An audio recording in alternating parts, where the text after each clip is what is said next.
Jēkabs Janševskis, Līgava, mīlestības romāns 4 grāmatās. Lasa Ulds Deisons. 1. grāmata.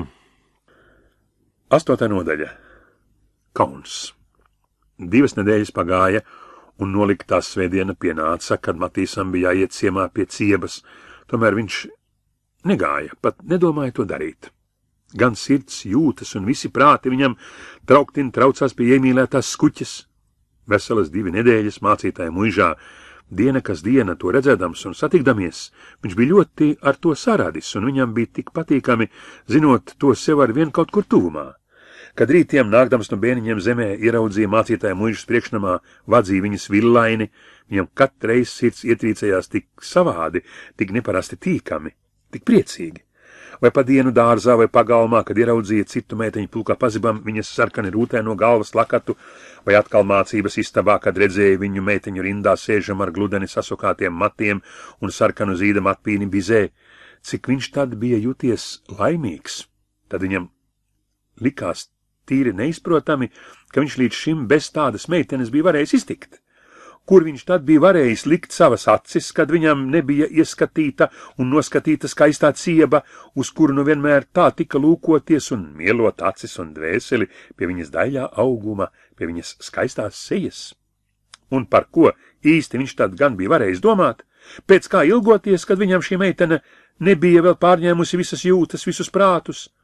Vai, tad viņš gan bijis vēl pavisam muļķis, puišelis.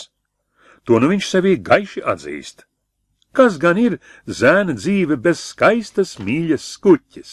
Ai, tukša bērnišķīga, muļķīga, bez kāda īsta mērķa, bez kāda dziļāka satura. Jā, nu viņa dzīvē ir mērķis – dabūt ar laiku ciebu par savu, un tad dzīvot jauku laimīgu dzīvi un pūlēties un darīt, sasniegt visu to, ko dengts, krietnes cilvēks var dzīvē goda ceļā sasniegt. Bet nu viņš jau 3 nedēļas nav ar savu noskatīto meiteni vairs ticies.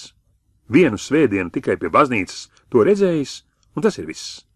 Sagājies un runājies nav nereizi. Tik ļoti viņam patiktos tagad atkal redzēt ciebu, sajieties ar to, runāties, priecīgi jokoties, laimīgi smieties. Solīsies turp aiziet arī ceplenieku Anniņa. Abas sirds draudzenes būs tad kopā, un tad nu varētu visi 3 reiz izrunāties un izpriecāties, brīvi un vaļsirdīgi, nebaidoties mācītāja vai viņa cienīgās. Jā, tas patiesi būtu tik jauki, bet iet pie viņas mājās, kur visi citi mājnieki viņu redzēs, runās par viņu, cits citam vaicās un vēros, kā labi viņš turp aizgājis. Ciebas māte varbūt jokodamās uzrunās viņu par savu znotiņu, kā jau viņa to parasti darot ar jauniem puišiem. Nē, to viņš nevarētu, tas viņam būtu pārāk liels kauns. Viņš nezinātu, ko tur teikt, kā izturēties, kur likt savas acis. Lai arī cieba cik mīļa un patīkama, bet viņas dēļ pats palikt citiem par izsmieklu un aprunu? Nē, to nē. Nekadais.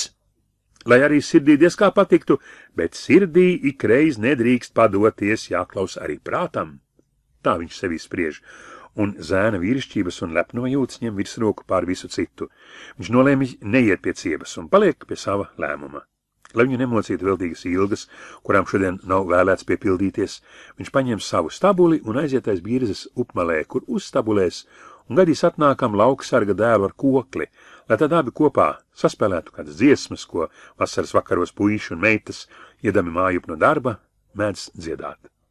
Gaidītais biedrs arī atnāk, un tā viņām šīs svētdienas pavakare paiet it nemanot ātri.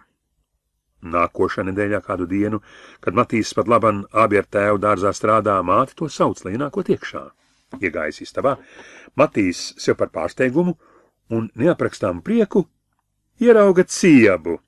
Pārmetusies villaini pār pleciem un ar grozu rokā, viņa stāv nosarkusi visā sejā un priecīgi smaidīdama lūkojas tam pretī.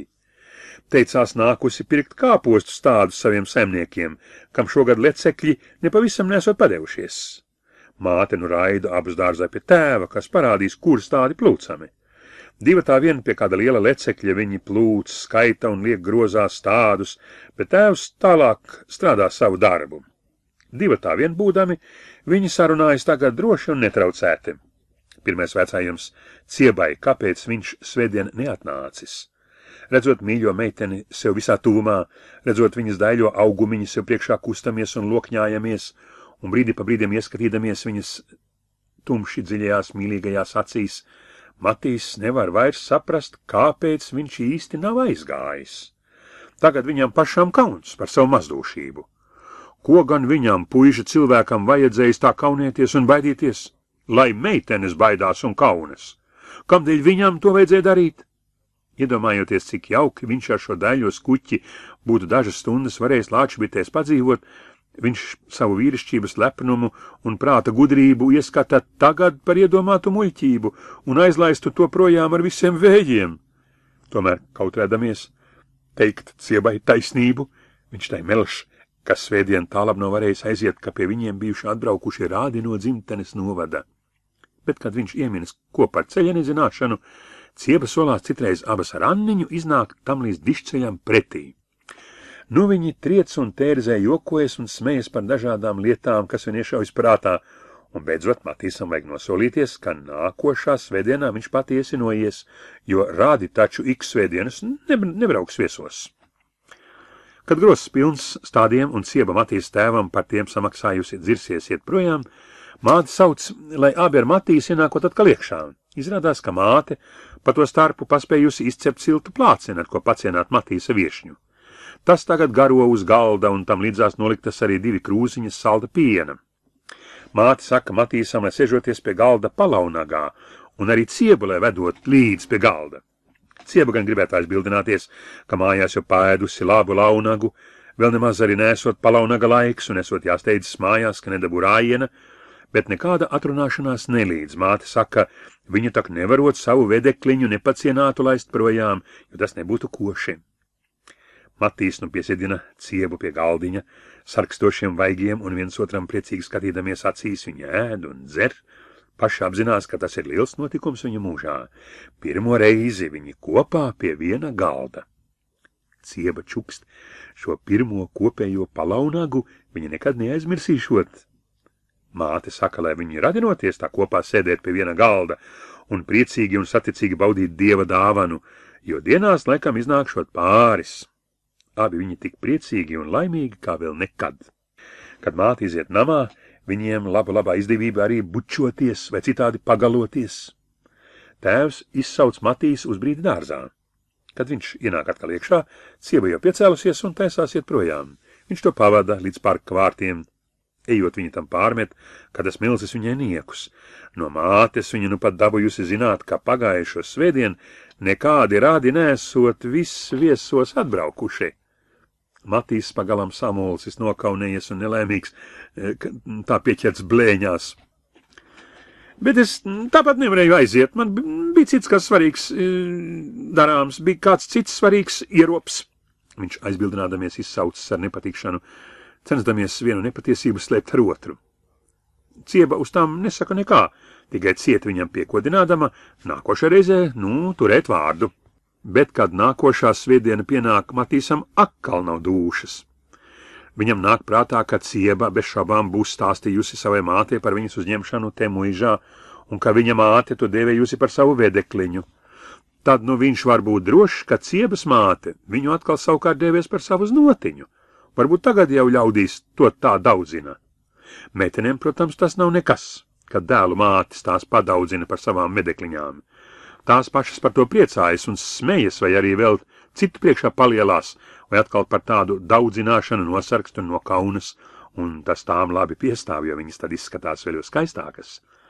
Bet ar puiša cilvēku tas ir citādi, un sevišķi ar viņu, kas iesvētīts, kas tikai pirmo vasaru ir puiša kārtā, un kam vēl neaug ne ūsas, ne bārda. Tam tāda daudzināšana nemaz nepielaižas, un tas to var sajust tik par apkaunošanu, par sevis izjokošanu.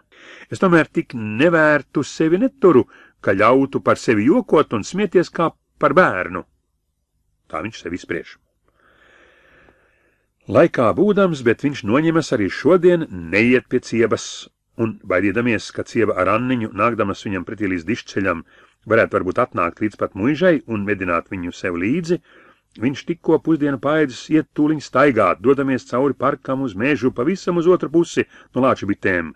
Ja Cieba ar Anniņu varbūt arī atnāktu muižā, lai tās šodien nemaz viņu nesatiktu.